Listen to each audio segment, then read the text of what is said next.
नमस्कार, मैं doctor Abhijit Kumar, neurologist एवं मूवमेंट डिसऑर्डर स्पेशलिस्ट। तो हम आज बात करते हैं पार्किंसन डिसीज़ की।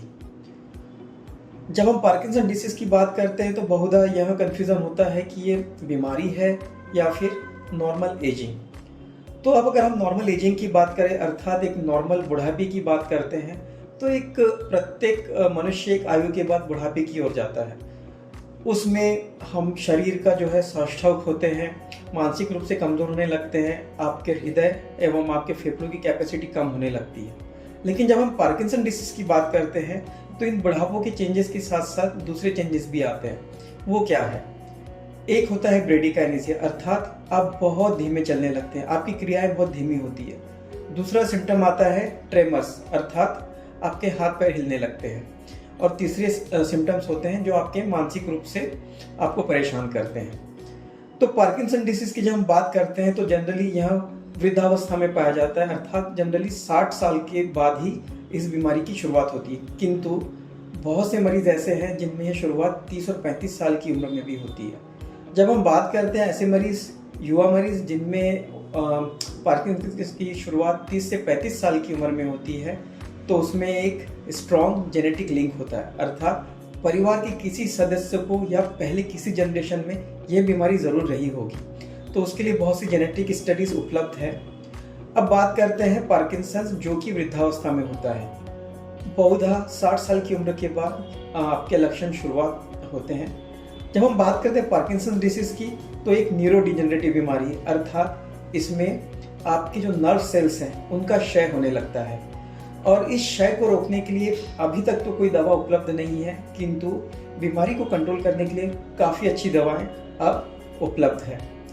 पार्किंसन डिसीज़ में सबसे पहले आप देखेंगे बहुत से मरीज ऐसे होते हैं जिनके शोल्डर में पेन स्टार्ट होता है, कंधा दर्द करता है और हम उसको कंधे का दर्द समझ के भूल जाते हैं, या फिर घुटना दर्द करने लगता है।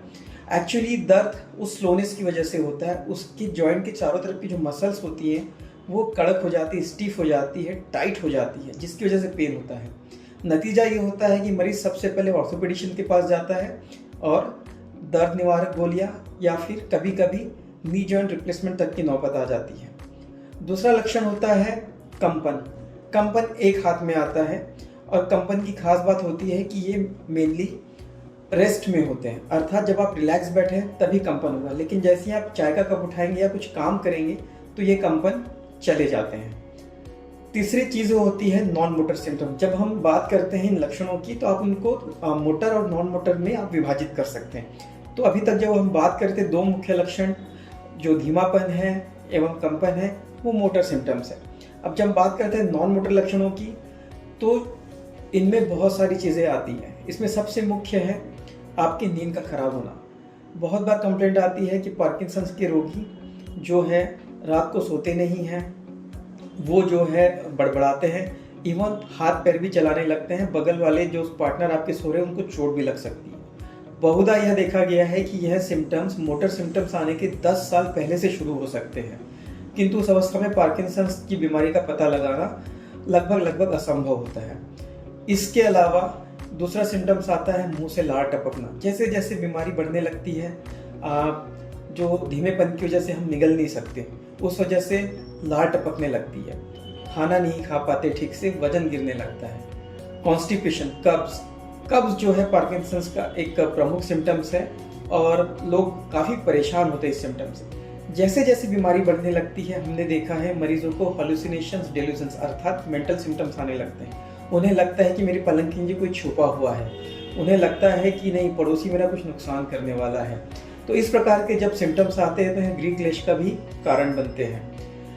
पार्किंसन को अगर जल्दी पकड़ लिया जाए तो क्वालिटी ऑफ लाइफ बहुत अच्छी होती है।